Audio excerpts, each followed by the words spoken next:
Okay, I changed the speed on this thing to the fastest, so it's really loading really quick now. I don't remember how it played on the bulletin board.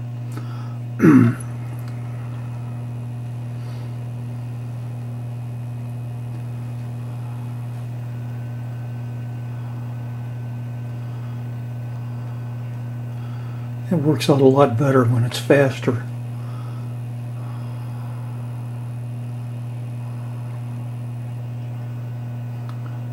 It's amazing. This was a state-of-the-art computer back in those days. It's still pretty neat. Get a lot of information on those little discs. The Amiga really handled the information good.